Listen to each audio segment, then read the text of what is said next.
तो हेलो बच्चों, कैसे हैं आप सब। तो जैसा मैंने आपसे वादा किया था कि ग्रुप वन पेपर कंप्लीट होने के बाद मैं अकाउंटिंग के सॉल्यूशन लेकर आपके सामने आ जाऊंगा।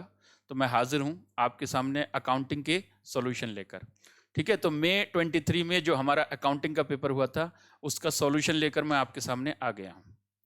ठीक है, सबसे पहली बात, जो सॉल्यूशन का पीडीएफ होगा वो मेरे टेलीग्राम चैनल पर मिलेगा। टेलीग्राम चैनल का लिंक आपको डिस्क्रिप्शन में मिल जाएगा। सॉल्यूशन मैंने अपनी एजम्पशन के हिसाब से बनाए हैं। इंस्टीट्यूट की कोई भी एजम्पशन डिफरेंट भी हो सकती है। दूसरी बात, अगर कैलकुलेशन कोई मिस्टेक हो गई हो तो प्लीज मेरे नोटिस में जरूर लेकर आना। ठीक है, कमेंट करके बताना कि आपको ये सॉल्यूशन कैसे लगे। कोई अगर गलती हो गई हो, कैलकुलेशन मिस्टेक हो गई हो तो ज़रूर ज़रूर मेरे नोटिस में लेकर आए, मैं उसको ठीक करूँगा।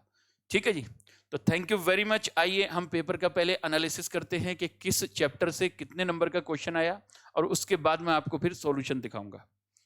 तो देखो, CA inter accounting paper analysis May 23 का पेपर। सबसे पहले क्वेश्चन नंबर 1 जो एज यूजुअल आपके अकाउंटिंग स्टैंडर्ड से आता है।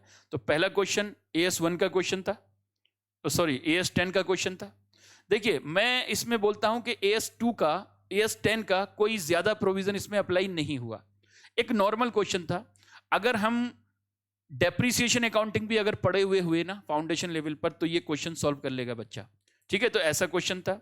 AS11 का क्वेश्चन नंबर 5 नंबर का जो क्वेश्चन नंबर 1B था, वो आपका AS11 से क्वेश्चन हम बोल रहे हैं, लेकिन इसमें भी AS11 का कोई प्रोविजन अप्लाई नहीं हुआ।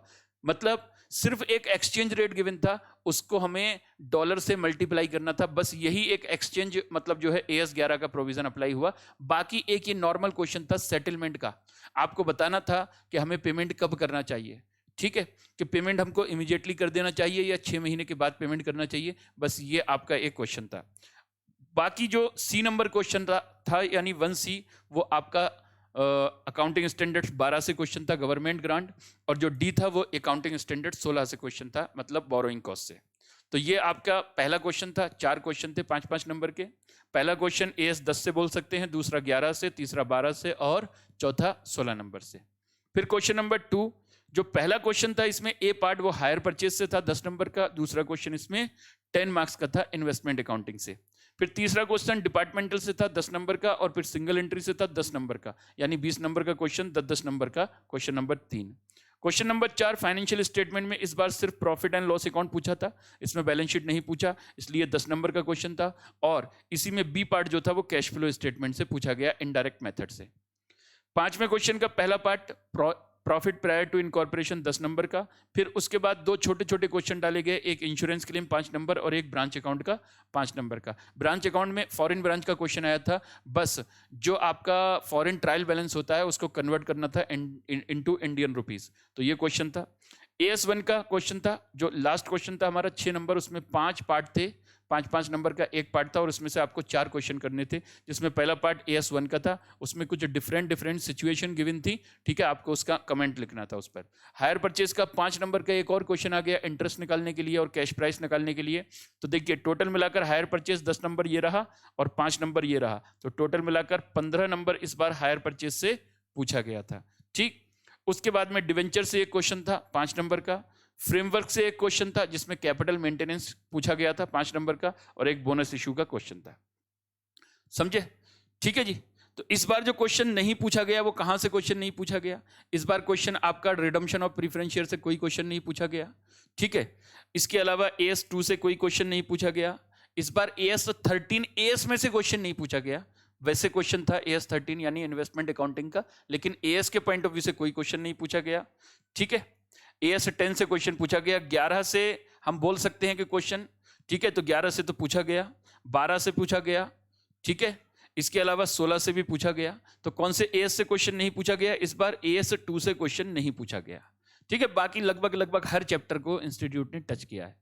ठीक है, हर चैप्टर को कहीं ना कहीं थोड़ा थोड़ा, चाहे थोड़े नंबर का पूछा हो, लेकिन पूछा जरूर है। तो आइए जरा पेपर पर अब आते हैं हम सॉल्यूशन। तो देखिए, CA intermediate solution of accounting group 1 for May 23।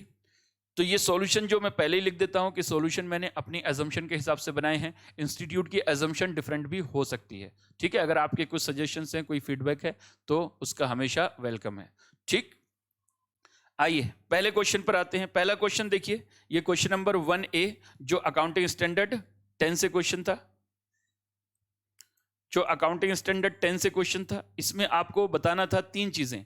एक तो बताना था कि करंट ईयर का टोटल डेप्रिसिएशन जो ये निकल कर आया, ठीक है। फिर बताना था book value of machine closing balance को, क्लोजिंग डेट को, तो वो ये निकल कर आया। और प्रॉफिट और लॉस ऑन एक्सचेंज वो ये निकल कर आया। तो ये आपका क्वेश्चन था, ठीक है। सॉल्यूशन जो है मैं आपको पीडीएफ इसका टेलीग्राम चैनल पर डाल दूंगा। टेलीग्राम चैनल का लिंक जो है वो आपको इस वीडियो के डिस्क्रिप्शन में मिल जाएगा। और प्लीज वीडियो को लाइक जरूर करें, अपने दोस्तों के साथ शेयर करें और मेरे चैनल को जरूर सब्सक्राइब करें, ठीक है। तो लॉस ऑन एक्सचेंज ही आया था 1,11,000। इसके अलावा ये देखिए, ये AS 11 का क्वेश्चन था। इसमें बताना था कि पेमेंट अभी करें या 6 महीने के बाद करें, ठीक है। तो इसमें जो मतलब जो लोएस्ट आउटफ्लो था वो सेकंड वाले केस में था, तो इसलिए सेकंड केस हमारे लिए बेटर है, ठीक है। फिर क्वेश्चन नंबर 1C था, ये ग्रांट का क्वेश्चन था। तो इसमें बताना था कि पहले साल डेप्रिसिएशन कितना होगा और डिफरेंट सिचुएशन में डेप्रिसिएशन कितना होगा, ये पूछा गया था आपसे, ठीक है। फिर 1D था, इसमें बोरोइंग कॉस्ट कैपिटलाइज निकालना था, ठीक है। तो इसमें जो आपकी एसेट थी, जैसे ये देखिए बिल्डिंग है तो इसको क्वालिफाइंग एसेट है, फर्नीचर क्वालिफाइंग एसेट नहीं है क्योंकि ये रेडी फॉर यूज कंडीशन में था जब लिया था। तो प्लांट एंड मशीनरी और फैक्ट्री शेड को भी हमने क्वालिफाइंग एसेट माना है। तो उस पर आपको बताना था कि कितना कितना बोरोइंग कॉस्ट कैपिटलाइज होगा। तो ये इसका आंसर है, आप लोग देख सकते हो, ठीक है। इसके बाद में क्वेश्चन नंबर 2 हायर परचेज का क्वेश्चन था, जिसमें पार्शियल रिपोजिशन का क्वेश्चन था। 2 असेट आपने परचेज की थी, उसके बाद एक इंस्टॉलमेंट का डिफॉल्ट हुआ और एक असेट वो छोड़कर चला गया और एक असेट उठाकर ले गया। तो उससे आपके 2 अकाउंट पूछे गए थे, एक एसेट अकाउंट और एक हायर वेंडर का अकाउंट पूछा गया था in the books of hire purchaser, ठीक है। तो ये एक 2 को एसेट अकाउंट है और ये एक हायर वेंडर का अकाउंट है, ठीक है। तो ये पूछा गया। फिर ये इन्वेस्टमेंट का अकाउंट था, इसमें शेयर्स का भी था और जो बॉन्ड वाला क्वेश्चन था, बॉन्ड वाला जो कॉन्सेप्ट होता है वो भी था, दोनों था। तो इसमें आपसे इन्वेस्टमेंट अकाउंट पूछे थे दोनों। तो ये इक्विटी शेयर वाला अकाउंट है और ये बॉन्ड वाला अकाउंट है, ठीक है। तो इसमें आप लोग देख लेना सॉल्यूशन इसका आराम से। फिर डिवेंचर का क्वेश्चन, डिपार्टमेंटल का क्वेश्चन था बच्चों। इसमें डबल ट्रांसफर का क्वेश्चन था, जिसमें स्टॉक रिजर्व हम 2 बार निकालते हैं जो लास्ट डिपार्टमेंट होता है उसके स्टॉक में। तो ए ने बी को ट्रांसफर किया, बी ने सी को ट्रांसफर किया। तो ये उस तरह का 10 नंबर का क्वेश्चन था, ठीक है। तो इसका सॉल्यूशन भी मैंने बना दिया है, आप देख लेना। सॉल्यूशन देखिए कुछ इस तरह बना हुआ है ये, ठीक है जी। ये आपका सॉल्यूशन बना हुआ है। नेक्स्ट, फिर सिंगल एंट्री सिस्टम का क्वेश्चन था, जिसमें ओपनिंग बैलेंस शीट गिवन था और कुछ ट्रांजैक्शन गिवन थे। इस क्वेश्चन में नेट प्रॉफिट जो है वो आपका गिवन था। तो जो प्रॉफिट एंड लॉस अकाउंट से बैलेंस आया था निकलकर, वो आया था एक्सपेंसेस पेड बाय चेक। तो वो इसमें नया पॉइंट था एक, ठीक है, जो नॉर्मली हमें क्वेश्चन में देखने को नहीं मिलता। तो प्रॉफिट एंड लॉस अकाउंट से बैलेंसिंग फिगर पूछा गया था और वो आया था एक्सपेंसेस पेड बाय बैंक। तो ये आपका प्रॉफिट एंड लॉस अकाउंट है। उसके अलावा ये बैलेंस शीट है आपकी। और फिर देखिए ये हमने वर्किंग नोट में नोट्स टू अकाउंट बनाए थे, मतलब कुछ अकाउंट्स बनाकर दिखाए थे।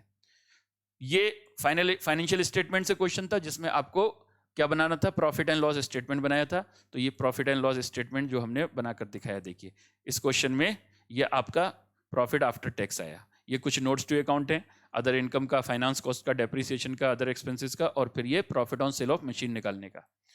फिर ये आपका कैश फ्लो का क्वेश्चन था। इसमें आपको इनडायरेक्ट मेथड से कैश फ्लो स्टेटमेंट बनाना था। तो ये मैंने यहाँ पर कैश फ्लो स्टेटमेंट बनाया है। ऑपरेटिंग एक्टिविटीज से ये आंसर आया इनका, ठीक है। नहीं, ऑपरेटिंग से आंसर ये आया, ऑपरेटिंग से ये आया, फाइनेंसिंग से, इन्वेस्टिंग से ये आया और फाइनेंसिंग से ये माइनस में आया। और ये आपका क्लोजिंग बैलेंस यहाँ पर मैच कर गया था, ठीक है। फिर 5 नंबर क्वेश्चन में 5A का ये पीपीआई का क्वेश्चन था। इसमें क्वेश्चन ने पहले टाइम रेशो और सेल रेशो पूछा गया था, ठीक है। तो ये हमने निकाला टाइम रेशो और सेल रेशो, ठीक है। उसके बाद में आपसे statement showing profit of pre incorporation period and post incorporation period पूछा गया था। ये तो हमने बनाकर दिखाया। ये कैपिटल रिजर्व आया, जो आपका बैलेंस शीट में सरप्लस, रिजर्व एंड सरप्लस में दिखेगा, लेकिन ये प्रॉफिट अवेलेबल नहीं होगा डिविडेंड के लिए। उसके बाद नेट प्रॉफिट जो डिविडेंड के लिए अवेलेबल होगा वो ये आ गया था। फिर ये कुछ वर्किंग नोट बनाए थे इस क्वेश्चन को करते हुए, वो आप देख लेना, ठीक है जी। फिर ये 5 नंबर का इंश्योरेंस क्लेम का क्वेश्चन था। ये देखिए इसमें इंश्योरेंस क्लेम निकल कर आया और कितना, 2,30,834, ये इंश्योरेंस क्लेम। फिर ये ब्रांच का था, जिसमें ट्रायल बैलेंस को कन्वर्ट करना था इनटू इंडियन रुपीस। तो ये देखिए ये डॉलर में हमको दे रखा था और फिर हमने एक्सचेंज रेट लगाए, ठीक है। जो क्लोजिंग बैलेंस थे किसके, करंट एसेट और करंट लायबिलिटी के, उसके लिए हमने क्लोजिंग रेट लगाया। इनकम एक्सपेंसेस के लिए average rate, goods from head office या हेड ऑफिस अकाउंट के लिए एक्चुअल जो फिगर होते हैं वो हमने लिए थे, और ये आपका एक्सचेंज डिफरेंस आया था कितना, 36,000 का। ठीक है, फिर क्वेश्चन नंबर 6 में ये अकाउंटिंग स्टैंडर्ड 1 का क्वेश्चन था, आप देख लेना, इसके मैंने पहले क्वेश्चन था फिर उसके आंसर लिख रखे हैं। ठीक है, फिर ये हायर परचेज का क्वेश्चन था जिसमें इंटरेस्ट निकालना था और आपका कैश प्राइस निकालना था। तो ये देखिए कैश प्राइस इसका आया क्वेश्चन में 3,02,107 रुपए, ये आपका कैश प्राइस आया। समझे, ये डिवेंचर का क्वेश्चन था जिसमें कुल मिलाकर 3-4 एंट्रियां थी जो डालनी थी। पहले डिवेंचर को आपने डीआरआर इन्वेस्टमेंट की एंट्री थी, डीआरआर इन्वेस्टमेंट की एंट्री थी, फिर डीआरआर इन्वेस्टमेंट को पर इंटरेस्ट रिसीव किया हमने, फिर उसको बेचा और फिर डिवेंचर को रिडीम कर दिया, तो उसकी एंट्री थी। फिर यहाँ पर देखिए एक AS1 का क्वेश्चन था, ये फिर से समझे, नहीं ये तो कैपिटल मेंटेनेंस का क्वेश्चन था, ये कैपिटल मेंटेनेंस का क्वेश्चन था, यानी फ्रेमवर्क से क्वेश्चन आया था, और ये फिर बोनस इशू का क्वेश्चन था। तो ये बच्चों आपके इतने सारे ये क्वेश्चंस थे, पेपर को आप सही से देखना और जितने भी सॉल्यूशन इसके हैं आराम से उसको देखना। अगर कहीं भी किसी भी क्वेश्चन में बेटा कोई कैलकुलेशन मिस्टेक जल्दबाजी में हो गई हो तो वो मेरे नोटिस में ज़रूर लेकर आना, ठीक है, ताकि मैं उसको करेक्ट कर सकूं अपने पेपर को। Thank you very much, enjoy करिए वीडियो को, एंजॉय करिए सॉल्यूशन को, और अपने दोस्तों के साथ इस वीडियो को ज़रूर शेयर करें। ठीक है, वीडियो को लाइक करें, चैनल को ज़रूर सब्सक्राइब करके जाएं बेटा, ये मोटिवेट करता है हम लोगों को। Thank you very much, bye bye and have a good day.